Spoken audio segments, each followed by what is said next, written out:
Good morning, everyone, and welcome back to Pulm Peeps. We're joining you live today from ATS 2025 in San Francisco. And while I love all of our episodes, I really love the live episodes when I get to sit directly next to you, Furf. So excited to see you in person and be doing this episode together. Yeah, these are truly the few highlights of my year because we get to hang out in person together. We spend a lot of time on Zoom and audio recording together. So it's always great to get to chill and be in the same room.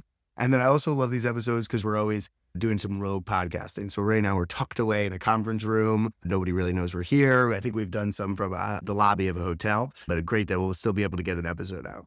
Yeah, and for the past few years, we've been podcasting advanced at ATS, direct from ATS, as well as after ATS for follow-up. And this year, we're excited to continue the tradition. So in partnership with the ATS Critical Care Assembly, we're highlighting some critical care symposiums.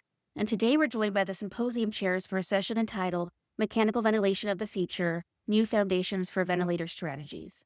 Yeah, and we're talking, this is Sunday morning that we're recording. It's going to come out an hour after we record this. And the session is tomorrow, Monday. So hopefully you get to hear this and then it'll pique your interest and you'll attend the session. I think this is such an important topic. It's one of the ones I marked down immediately, mechanical ventilation being so core to what we do. And I think there are a lot of novel things to hear about. And then finally, this is part of the critical care track and you can get CME for this. So if you're looking for how to get some continuing medical education credits, this is a great talk for you. Exactly. And so excited to be joined today by three amazing guests. And again, appreciate your time on this Sunday morning before the conference. We know how busy you are. But first, I'd like to introduce a returning guest to the show. We're thrilled to welcome back Dr. Juliana Ferreira, who's an associate professor at the University of Sao Paulo, Brazil, where she's also co-director of the Pulmonary and Critical Care Fellowship Program.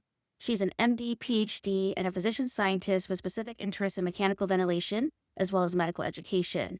And finally, as one of her other roles, Juliana also serves as an ATS MECOR Latin America director and does a fantastic job with that. So glad to have you joining us back on the show today, Juliana. Thank you so much for inviting me. I'm really happy to be here. I'm a fan of the show, and thanks for having us. Yeah, it's our pleasure. Next, we want to welcome Dr. Bhakti Patel. Bhakti is an assistant professor of medicine at the University of Chicago. She's a dedicated researcher and educator, and her research focuses primarily on non-invasive ventilator support. Welcome to Pulm Peeps. Thanks for having me. I'm excited to join for the first time today. We have another, as you said, another newbie joining us to the show, but who says he's an avid listener, but excited to welcome Dr. Akram Khan. Akram is Associate Professor of Medicine at Oregon Health and Science University. He's a pulmonary critical care and sleep provider with specific clinical interests in critical illness, pulmonary vascular disease, as well as sleep apnea. Additionally, he's an accomplished translational science researcher. Such an honor to have you joining us today on Pulm Peeps. Thanks for inviting me. It's a great pleasure to be here. I listen to you guys on my drive all the time. You have a great show. Thank you so much. Really appreciate it.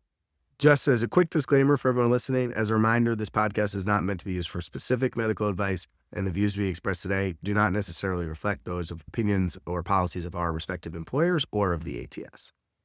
Thanks, Furf. And I'd love to get us started today with our first question. And Juliana, I'd love if you could tell us why the three of you thought this was an important topic to bring to this year's annual conference. I guess we're all passionate about mechanical ventilation. Bhakti was actually the driver in this initiative, so she talked to everybody, started the submission. But I guess the main driver is we love mechanical ventilation, and we felt there were gaps that we could address with the session. Yeah, you're right. We all love thinking about it and doing it. So the bedrock of pulmonary and critical care, both practice, education, and I think a huge part of research as well. And we all start learning about it as medical students, but it's constantly evolving due to new research initiatives and technological developments. Bhakti, what should attendees of this session expect to learn about and take away from the session? We wanted to highlight some emerging concepts in the management of mechanical ventilation so that attendees would get familiar with how they might impact clinical care.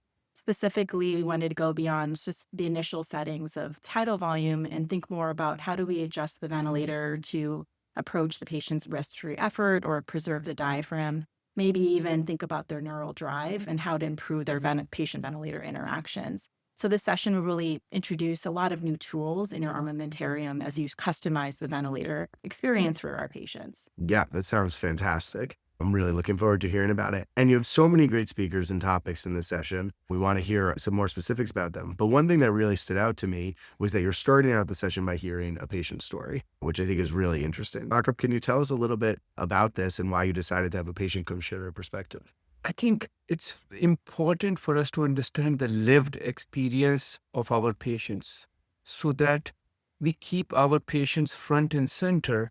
And not only are we looking at the physiology, but we are also looking at long-term outcomes for our patient and be able to return them to their life, back to their community, their families. And so it's important to hear from patients what they feel, hear, and see in the ICU and how mechanical ventilation has affected them so that we can be better physicians and providers.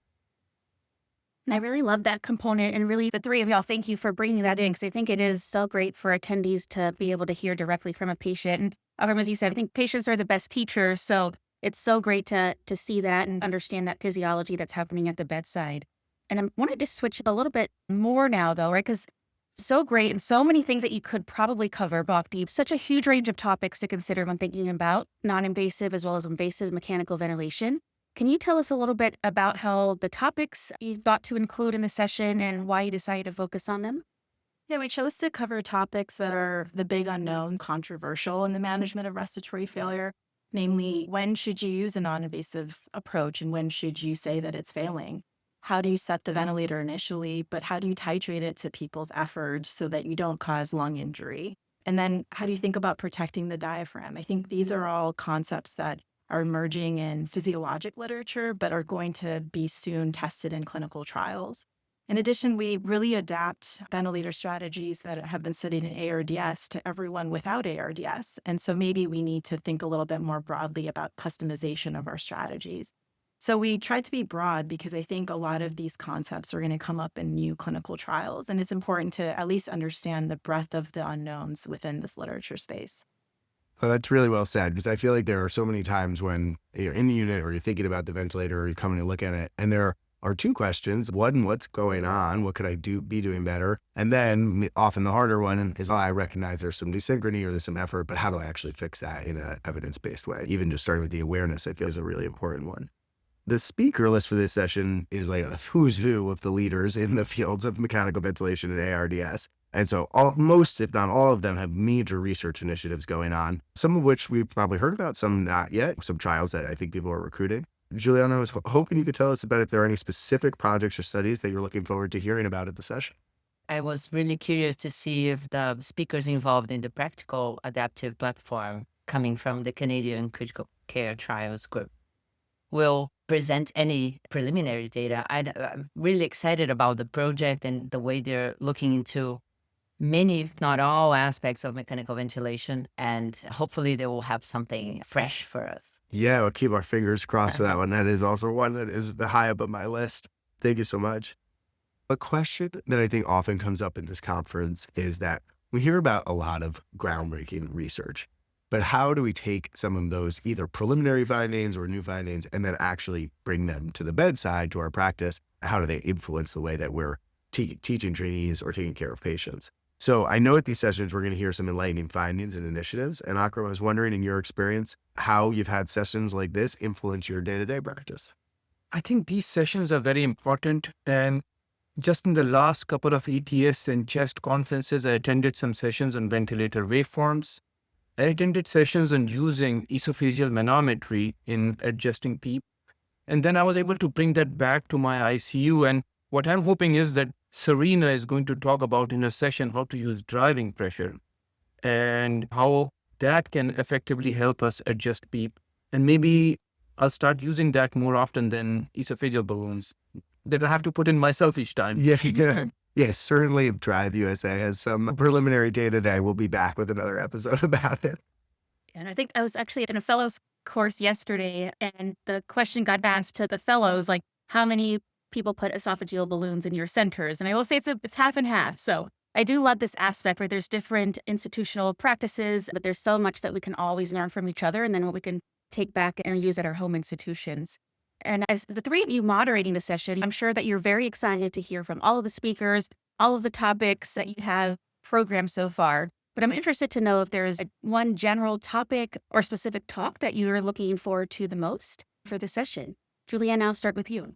Yeah, sure. I love all the topics, but I guess I'm really curious to hear Peter Sotillo talk about the synchronies and how we can incorporate this knowledge into how we take care of patients and how clinical trials will look into if we can, if fixing synchronies, for example, will have an impact in patient outcomes. So that's interesting for me. Awesome. Akram, what about you? We always focus more on ARDS in the ICU, and we're always doing talks on it. I was interested in looking at what Kevin has to say on all of our non-ARDS patients, which are like 90% of our patients in the ICU. I think that session is very important, as is the PCLE session on patient self-induced lung injury that we are only now starting to figure out how best to manage, since we are also managing a lot of our patients on non-invasive, high-flow nasal cannula. So I want to listen to those guys and see what they have to tell us. So great. Such great topics so far. But Bhakti, would love to hear from you if you have a favorite topic you're most interested to hear. Yeah, I'm interested in Irene Tellius's talk on patient effort. I feel like patient effort is this Goldilocks phenomenon where too much is bad for the lungs, too little is bad for the diaphragm. So I'd like to learn a little bit more from her about how to feasibly measure effort, and that one way that is practical, but then also somewhat accurate to the gold standard, and what you would do about it once you see it. I think that would be a really cool talk. Yeah, I'm excited for that one as well. I feel like I often have a respiratory therapist or a trainee starting to talk about P01, and then I'm looking at the patient and I'm like, they look pretty comfortable. I understand that number is a little different than we expect for it, but maybe I'm thinking about it wrong, and I'll be very interested to hear what they have to say. It's going to be a great session. I'm really looking forward to it. I actually think I was supposed to be live tweeting it for ETS, so I'll be there. And if I'm looking down, don't hold it against me. Juliana, can you remind our listeners where it is, if they have to do anything to sign up beforehand, or if they can just pop by? Sure. The session is happening from 2:15 to 3:45 p.m. on Monday, May 19th, in the West Building, Level 3, Moscone Center rooms, 3014, 3016, and 3018. And you don't need to sign up. And if you're using the app, you can just look for B82 session and add it to your app, to your agenda, and that's easier to find the rooms. That's great. I feel like I added it to my calendar earlier today, so definitely excited for that. And for those attending ATS that may not be able to make the session if they have a conflict, or for those listening today that maybe weren't able to join ATS 2025, are there other resources out there that you would recommend for learning about ventilators more in general, and more importantly, for staying up to date on the latest innovations in this topic? Bhakti, I'll start with you. Yeah, the Blue Journal actually routinely puts out reviews on how to interpret esophageal manometry, how to look at P0.1. And a lot of these reviews are actually written by our speakers today. So if you just look them up in Blue Journal, there's a lot of clinical perspective pieces that they've written. Perfect. Thank you. Juliana? Yeah, I love the ATS Scholar videos on mechanical ventilation. I think they're really helpful. And also, they're on-demand access to the conference sessions. So if people are not here, but they can still access these sessions later throughout the year, which I think is great for people who couldn't come for several reasons. Thank you. That's such a great resource. And I think that how I teach, I know that you have a great one on liberating from mechanical ventilation, which I use and I tell all my trainees about. So that's a great resource. But let Akram, anything else that you want to share? Make a second plug for the on-demand course. I put it on my iPad and work out, and it's great. The other thing is that both ATS as well as CHEST have mechanical ventilation courses that people can take, especially for trainees, that are very helpful. But on-demand for the conference is very helpful. Yeah, it's definitely a great plug. It's so hard to teach about ventilators without seeing and watching it. And so being able to have that there and then scroll back and forth is really helpful. All right, for our last content question of the day, I'm going to go a little bit more abstract. I sometimes can't just help myself when we have three such smart people in a room to talk about. So your session is entitled, very captivatingly, Mechanical Ventilation of the Future. So in your career so far, how much has the practice of mechanical ventilation changed? And how different do you think it's going to look when we're doing another episode at ATS 2035 or 2045? What I would say is, when we started out, we were looking at oxygenation and delivering a tidal volume. That was a long time back. Now we are trying to do more personalization for people, individualizing based on effort, doing low tidal volumes, in the future, what I'm hoping is that we'll be able to use artificial intelligence to use closed loop systems that will change the ventilator settings as the patient physiology changes.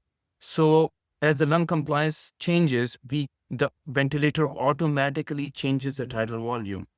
And we have these systems that self-adjust. But what I'm really hoping is that we'll still maintain our presence in the center of it all so that we are there to provide guidance and not just blindly dependent on the AI to do everything for us. Yeah, hopefully we're not all out of a job by ATS 2035. No, but I do think as these systems are evolving, for us to understand what they're looking at and doing, we already use one adaptive mode quite a bit at my hospital. And there are some people who don't have any understanding of what it's doing, and it never alarms. And so you have to be able to look at it and adjust it and know what to look at in those modes. That's a great point. Exactly. Yeah. Yeah, I think in the beginning of my training, it was all about protect the lung first, and everything else doesn't matter. But there's complications of diaphragm injury that are shared with ventilator injury. So I'm actually interested in seeing what comes out in terms of methods and strategies that can protect the lung and the diaphragm and maybe lead to less distal organ injury. So I hope in the next 10 years, we'll be talking about that. I guess, well, I agree with what has been said. I guess what I would like to see in the future is that we come up with strategies to teach people how to use mechanical ventilation, that it's more disseminated, that clinicians, not only pulmonary and critical care physicians, are comfortable with dealing with mechanical ventilation, possibly with the support of AI, but also that they know what they're doing. So I guess what I would like to see is that education on mechanical ventilation is stronger and across the world. Yeah, I love that. Looking forward, as you said, ATS 2035. We'll all be together doing another episode, I'm sure. But Damon, I really want to thank the three of you for coming on the show today. We know how busy you are at conferences, so thank you for taking the time early this Sunday morning to come on. As one final question for today, I want to ask the three of you your advice to listeners about getting a session programmed at ATS. The deadline to submit sessions comes extremely rapidly, so people are going to start preparing for ATS 2026 in just the coming weeks. Can you tell listeners today, how did you all come to pick a topic and gather as a group of chairs to submit such a fantastic proposal? I would say pick a topic you're passionate about, and then that has gaps that you want to address. I think that's the main thing. Yeah, I think go around the conference today and then think, man, I wish they would actually talk about this. And that probably is hitting a nerve for a lot of people, and lean into controversy. And then tap the people who are on the cutting edge to try to answer that burning question. I think those sorts of sessions tend to be the most popular when you submit them.